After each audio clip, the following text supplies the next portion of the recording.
Hey, are you wondering how this podcast is done? All thanks to the Anchor Podcasting app, a free all-in-one podcasting tool that allows you to record, edit, and publish your podcast. Anchor takes care of the distribution to major podcasting platforms. There are avenues for making money with no limitations to your audience size. What are you waiting for? Get your Anchor app from your favorite app store and publish your podcast into greatness.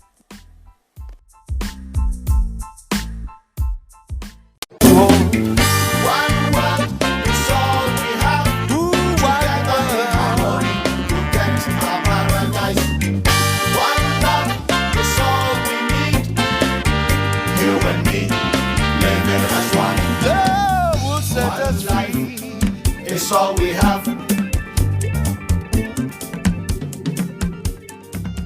Hello, the One Health podcast is back again. I am your host, Sapon Kumankuma, and amidst the coronavirus scare, today we are discussing pandemics in the history of humanity. And with me to do this is a very insightful person. Yes, in the person of David Peniel. You're welcome, my brother.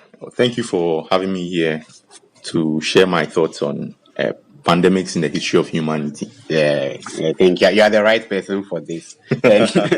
No handshake for World Cup. You know what you are dealing with. We can fist bump. Okay. Yeah. Thanks.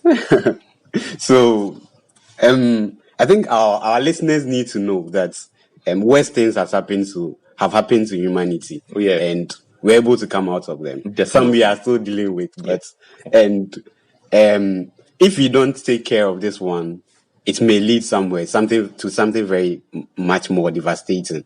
Yeah. And we also look at the role of animals in all of these. I think One Health is the answer, I always say. So, take us off. What are some of the pandemics humanity have seen?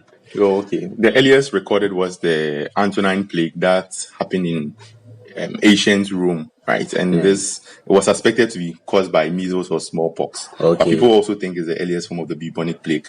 But there have been more fatal ones, and it includes the HIV/AIDS pandemic in the mid-20th century, the smallpox pandemic early 20th century, and then the bubonic plague in the 14th century. Wow. These combined have a death toll of about 300 million. That's a sizable population. That's the current United States population. So imagine like the whole country was just wiped out here. So which one do you start with? Let me start with the one closest to home, which is the HIV/AIDS pandemic, right? And this is a disease that affects human white blood cells. Okay. You become compromised and then you become vulnerable to all other viruses, which in turn kills you. And these, not viruses alone, but viruses, bacteria, any other thing that can cause disease to you, your body becomes vulnerable. And think of it this way: imagine a country without its soldiers. Wow. Yeah, you become vulnerable to everything. So, yeah, that's what the HIV/AIDS do. The HIV/AIDS virus does to your body. And this virus was first discovered in the 1950s. Okay. I think 1956 in Congo, Gabon, these areas where there's a lot of hunting of wild chimps. Yeah. And these chimps on their own eat a lot of things, including fruits, vegetables, insects, and then other primates. And the natural host or the natural reservoir of this immunovirus, the immunovirus that jumps to human beings. So the simian immunovirus is the red cap manga bee, which it's a prey animal for the chimp. And these chimps ate the manga bees, and the immunovirus got passed on to them. So human beings hunted the chimps, ate the chimps, and then they also got infected with the simian the simian immunovirus. So let me just use it as SIV. Okay. So the SIV, since it changed hosts, no one knew about it. And medicine at that time was advanced as it is now. So these people went back to their families, did whatever they wanted to do with them. Yeah, you know what I'm talking about. So, everyone knows. Yeah. So, and back then people even used to share toothbrush. So, it could be the other ones too. And then it passed from the Congolese to the Haitians, and these Haitians sent it back to Haiti, where they also bore the brunt of it, and then he moved to New York. And from New York, he moved to San Francisco, aka like the gayest city on the planet. So a lot of people from San Francisco got it because there was this whole revolution and then sexual revolution in those areas, and a lot of sex and unprotected shenanigans were going on. So yeah, and it killed as many as 36 million people. 6 million. Yeah, including Freddie Mercury. He's a pop star. He's a rock star. He's one of the most famous rock stars. They even made a movie about him, a Bohemian Rhapsody, and he died out of HIV/AIDS. And he was gay, so then most African countries are now dealing with it. Yeah, because we lacked the necessary facilities to be able to handle. We lacked it. So initially, when the whole issue started, we were just dying left, right, center. We had to be educated. I remember growing up and I saw advertisements on TV telling us not to share toothbrushes. This was like early 2000s. Yeah. So, you will still be dealing with it because of how late we responded to it. And this translates to how we handle the COVID-19 situation. If we had known about it earlier, we would have been able to do the best. If the world had been alerted about it earlier, if the Chinese people had made everyone know about it, we could have handled it efficiently. We could have contained it in China and killed the effects of the disease spreading en masse. Yeah, so okay. So that was insightful with the HIV/AIDS, and I think we are still dealing with it. It's sad it has not phased out yet. And there's the animal component too. So stop hunting wildlife. Come on, guys. Like we have a lot of things to eat. Cows, pigs. Like who doesn't like beef? Like you go for monkey. It was an acquired taste, but come on, like you can do better than that. Yes. So, let's now go to the others. Which other ones? Okay. There's also the smallpox pandemic. The Spanish flu pandemic. I don't know why. But smallpox. Let me divert a bit. Smallpox was quite endemic in Europe, right? And when the era of colonization, the era of exploration started, these European settlers took it to the New World, which is the America, South and North America. And the people in South and North America were not exposed to smallpox. So during the war, where the Spanish conquistadors were fighting the Incas, they allowed their sick to come into contact with some of their citizens, some of the captured people, and then release them back into the city. And the smallpox, these people carried the smallpox to their city, and it completely devastated the empire. Like the great Incan Empire was brought to its knees just by smallpox. You understand? So these are some of the effects of highly communicable diseases that can lead to pandemics and epidemics. Understand? So now let me talk about the Spanish flu. Okay, the Spanish flu was started in the later stages of the First World War, and it is thought to have originated in China. Yeah, China. Why always China? I have no idea. But during the World War, initially at the start of the war, people thought the war was supposed to end like in 1914 because they knew how war was waged back then. But then someone got the idea to invent the machine gun, and everything changed. So people couldn't charge across the battlefield and go and fight. So they had to dig in. And you can't ask professional soldiers to dig trenches, like 10-mile long trenches. So you had to import labor from China, which was at that time under British rule. So these Chinese men came to, they carried ammo, they carried armaments, they dug trenches, they did everything.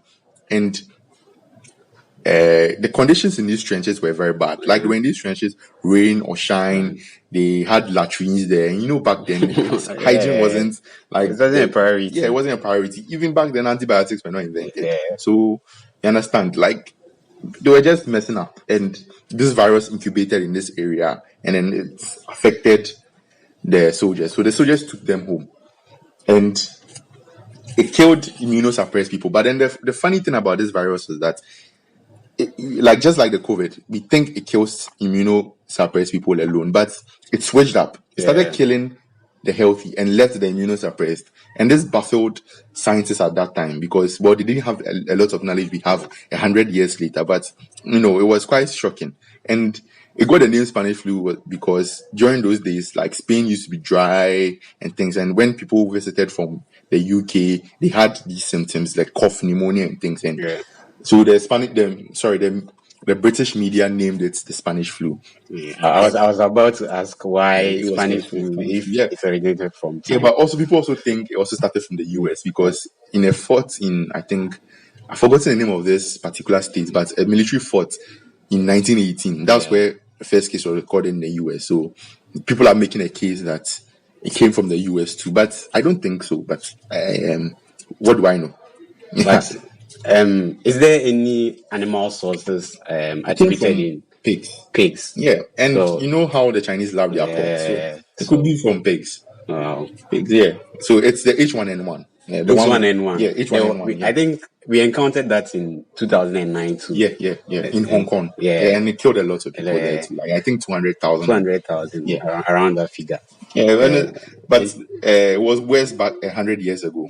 And how many people died in the 1918 situation? 20 to 50 million. 20 to 50. 50. Yes. Wow. 20 to 50, and it infected about 500 million people. That's a lot. Yeah, that's a lot. And that's more than the people who died in the war. Yeah. So this whole war, people fought for disagreements between cousins, and then innocents end up dying from a virus that was caught in the battlefield. You understand? And yeah, so the soldiers took it back home from the battlefield, and when they sent it home, their families also caught it. And during the peaks of the cases, during the peaks of the whole pandemic, doctors were in short supply, so they had to rush people out of medical school to come and fill in for the doctors. And doctors themselves were also catching it. And this thing has also happened in Italy, where around 10,000 or 13,000 final year medical students have been passed to be doctors without the current situation. Yes, because they are undermanned, if that's a correct term to use, because they don't have enough human resources to handle it. They have all the technology, but they don't have. Yeah, so that was a similar case in during the Spanish flu pandemic. And then there's also the Black Death. So are you taking us further back into time, or you are coming back? I'm taking back way back during the 14th century. And the Black Death was a pandemic that terrorized mankind for 7 years. 7 years. Yes. It already sucked to be a normal human being in the Middle Ages because your life expectancy was around 12 years. If you pass the 12 years, if smallpox didn't kill you, if measles didn't kill you, war would kill you, hunger would kill you, starvation would kill you. Like, human beings had it rough back then. Yeah. And during this time too, there was this religious conflict between the Christians and the Muslims. And okay, let me give you a little bit of backstory. Tell us. So there was this man called Genghis Khan, right? He was a Mongol, and he united these Mongol clans, and then they conquered most of Mongolia, southern Russia, the sub part of the Middle East. They conquered this vast land. Yeah. They had the largest empire ever recorded in human history. And to maintain this large territory, they devised trade routes known as the Silk Road. And this is the same Silk Road Marco Polo used from Italy to China. Yeah. And well, black rats were the natural host of fleas, the Xenophila chiopsis. These fleas, very, very tiny. You can't see them with your naked eyes. Were on these rats. So the fleas live on the rats. Yes, and these rats are abundant in the steppe region. This steppe region is like a vast stretch of land, right? Grassland with very few trees. So this kind of land facilitated like horses, cattle herding, trade, travel, because there's no diversion and things. Yeah. So traders from China, China again, part of the world, China again, brought these rats in their caravans to forgotten the place, but it was, I think it shared a border with Turkey.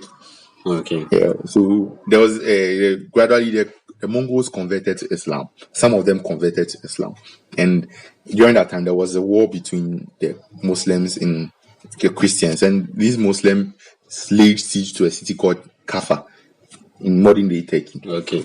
And during the siege, one Mongol guy thought it wise to take the dead bodies of people who have been afflicted by the bubonic plague, the Black Death. So around that time, the pandemic had started. Yes, it had started, but it wasn't a pandemic. It was localized to their region. Yeah, and the region was so vast and sparsely populated, so there was a lot of space between people. So it wasn't contact necessary. wasn't. Yes, the contact was limited, and back in those days, the Muslim world was more scientifically advanced than the Christian world. Okay.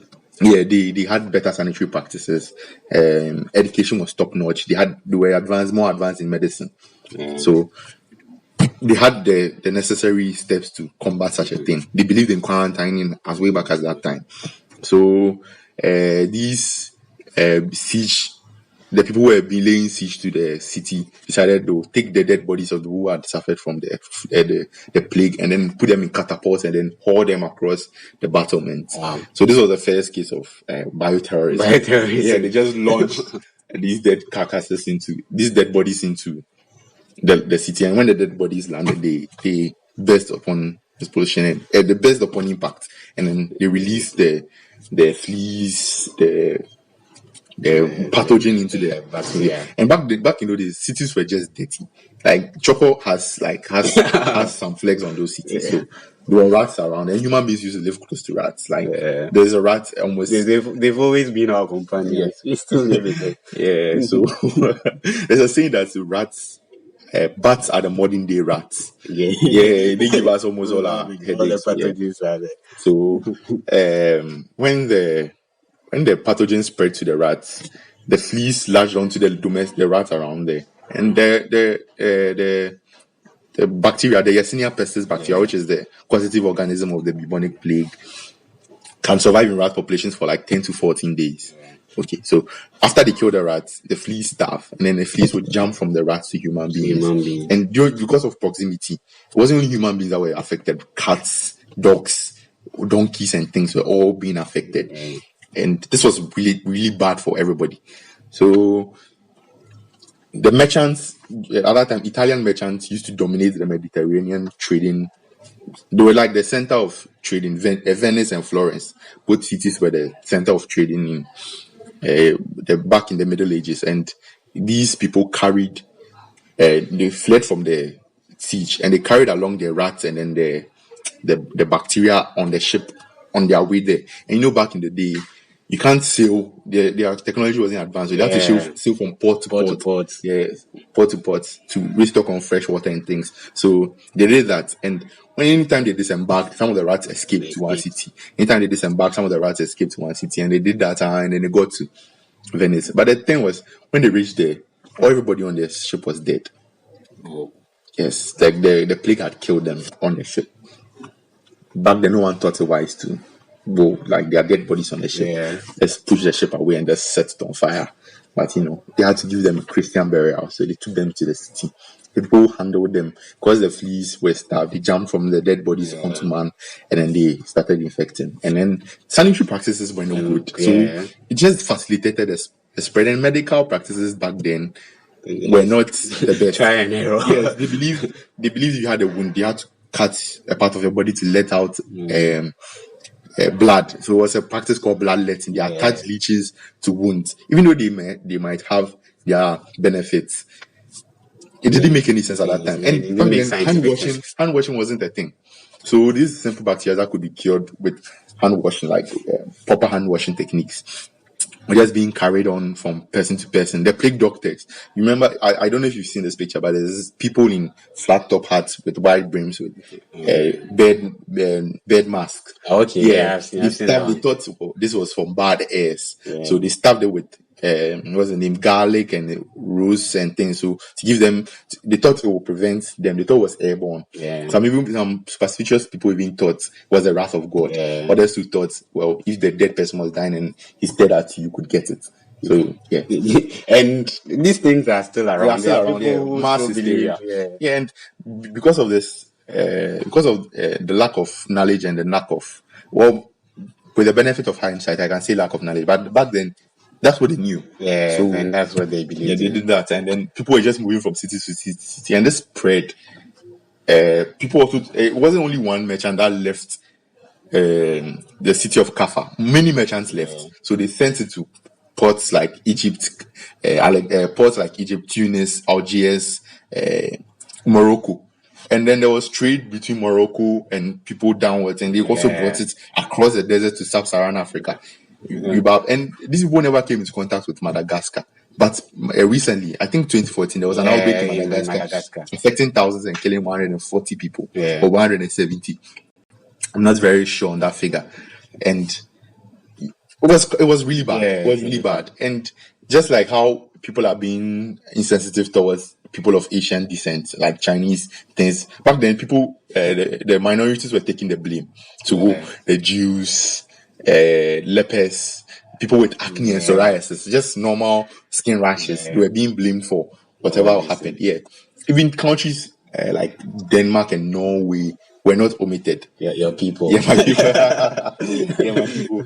They were not omitted. Like, they had their fair share of it. Like, ships departed from England. And if you look at the map, the distance between England and Norway isn't great. But people took a ship from northern England, Scotland. And when they arrived on a city in Norway, they were dead. And they heralded the invasion of the Black Death. And funny enough, they started an area south of Russia, modern day Crimea. Sorry, not Turkey, modern day Crimea. Yeah. Started there, and when it swept across southern Europe, went to Western Europe, and then came across to Eastern Europe, and then went to Russia. And I think that's how it stopped. I think it just stopped because it had killed so many people that who were so spaced out. And that was a third of the human population at that time. And how many people died in that? I think higher estimates put around 200 million. And then conservative estimates put around 50 to 60 million, just like that's still a lot. An average of that. No, Ghana's population is 30 million. So twice Ghana's population. Nigeria's population is, I think, 180 million. So if you take the highest estimate, then the whole of Nigeria out of the world. Nigeria and some parts of Ghana are like, they're just gone. And these are human lives, not animal lives. And the sad thing was that, like, everyone was dying. So, like, many people died. Like, peasants had the West, but many of the people in the royals and nobles, like, they were a bit protected because they didn't live in crowded areas.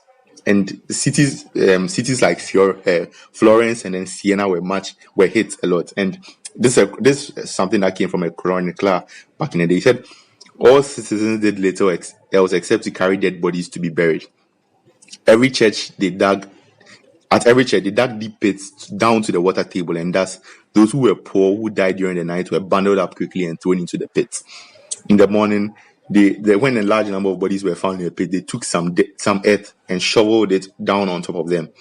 And later, others were placed on top of them, and then another layer of earth, just as one makes lasagna with layers of pasta and cheese. It was a wafer of just dead bodies, and people were just dying left, right, center. And this created like vacuum, labor. There was a shortage of labor, abundance of food, and this changed a lot of things. Like this motivated a lot of modern changes we have now. And that is my fear for the coronavirus. You can see the way certain countries handled it, like Russia and North Korea and Vietnam. These countries are under communist rule, and with the way the West is, with the way our politics, like the structure of our politics, we can't effectively control it. Such a disease, so you can't force human beings to stay in their room. You can only suggest it to them and enforce it. But how well can you enforce a population? Understand? But with communist style of governance, you can tell everybody to stay at home. If you get out, you get shot. You understand? So, my fear is my move will motivate people to elect people who share certain ideas. You understand? And it's been bad. It's been bad for human beings, and there've been worse plagues affecting us. And I would like to read some of them and see how bad it was. There's the Antonine plague, like I mentioned earlier on, and then there was the Japanese smallpox epidemic. I think we've talked about the Antonine plague already. Yes, and the Antonine death toll was 5 billion. the Japanese smallpox epidemic was 1 million. The Justinian plague, as I mentioned earlier, was 30 to 50 million. The Black Death was 200 million. The New World smallpox, the one I spoke about, that wiped out the Inca population, was 56 million.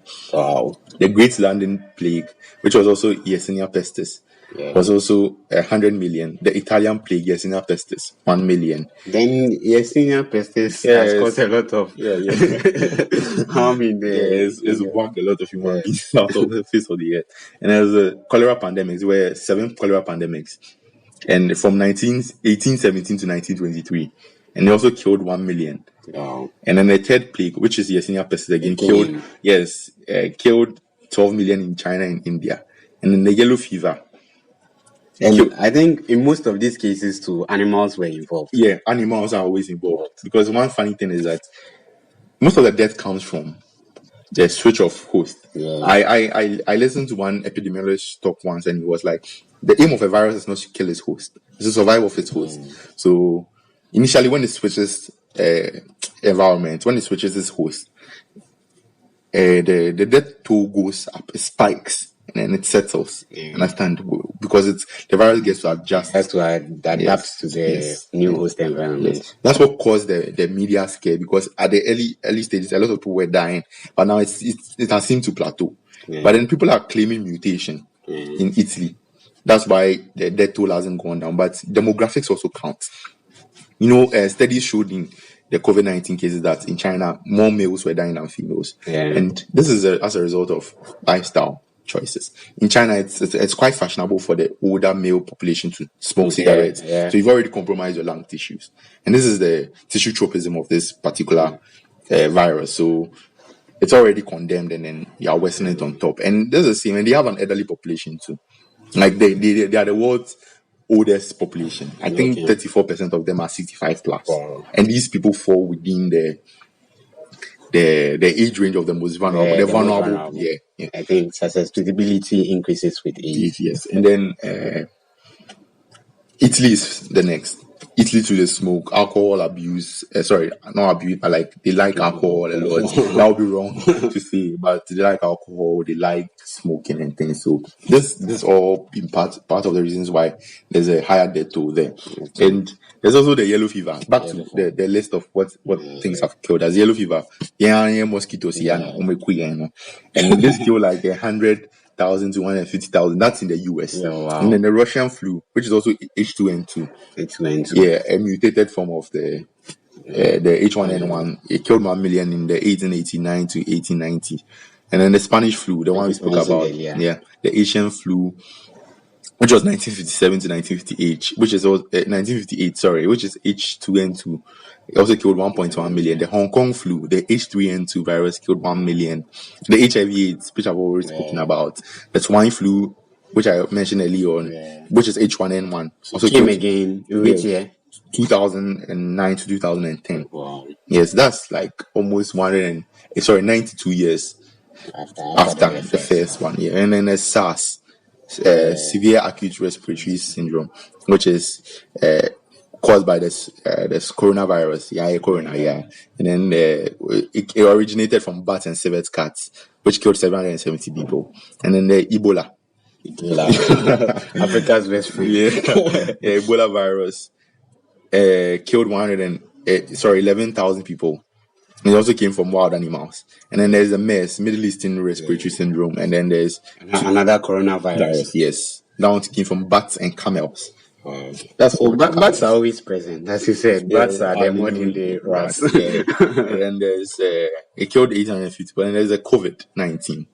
We are still dealing with that. Yeah. So 6,400. That's a lot. Yeah. That's a lot. One human life is important. It's important. So 6,400 is quite an outrageous figure, and I think we have to do a lot more to fight this whole. So what is the way forward? We've seen it's devastate the world in the past and in the present situation. So how are we going to deal with it? Okay, and how do we prevent future pandemics too, so to speak? Well, from the history and everything we've heard about, guys, let's just stop eating wild animals. Keep your environment clean. Stop eating wild animals. It's as simple as that. Like, I like meat a lot. I'm a titled Carnivore. Carnivore. Yeah, so I like meat a lot. So guys, just stop wild animals.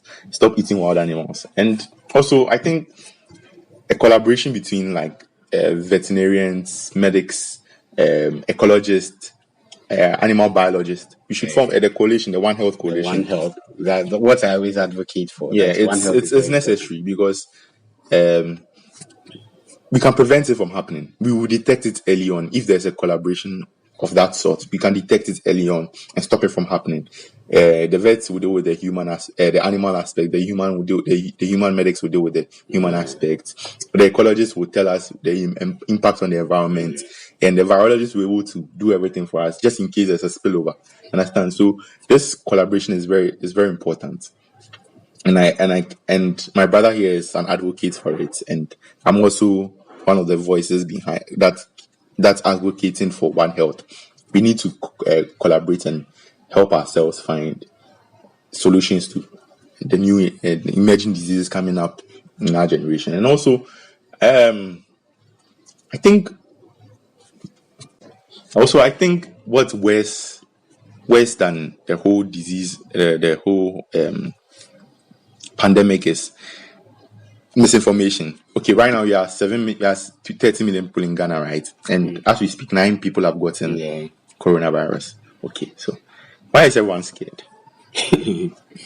Because they've heard the stories they are hearing is understandable, but when you are scared, when you are panicked, you don't make the right decisions. Exactly. You tend to do what's best, and sometimes what's best isn't good enough.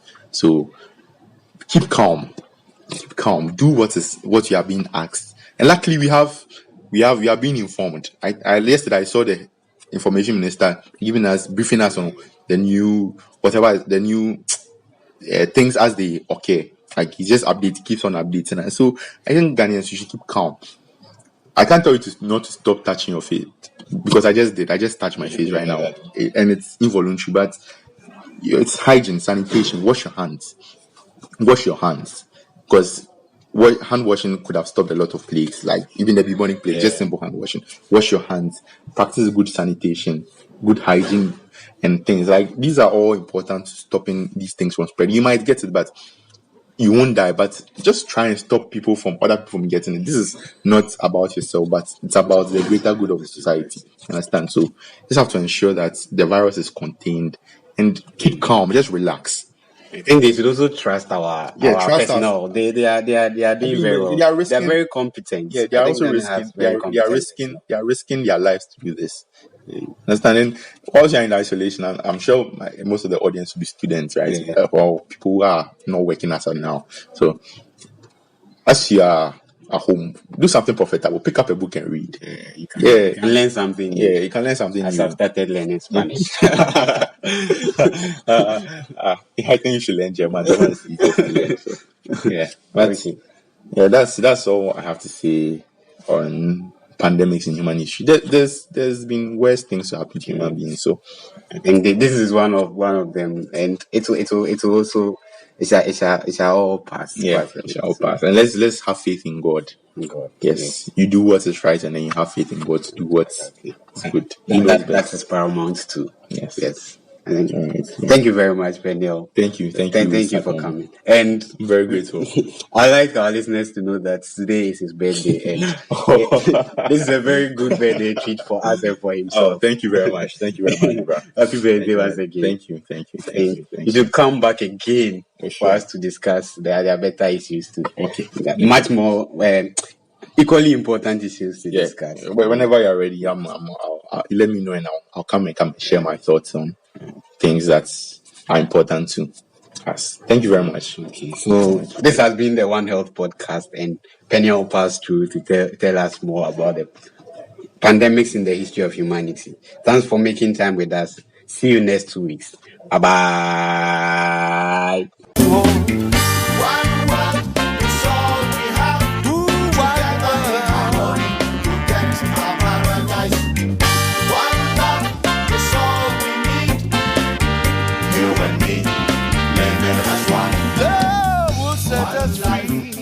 It's all we have.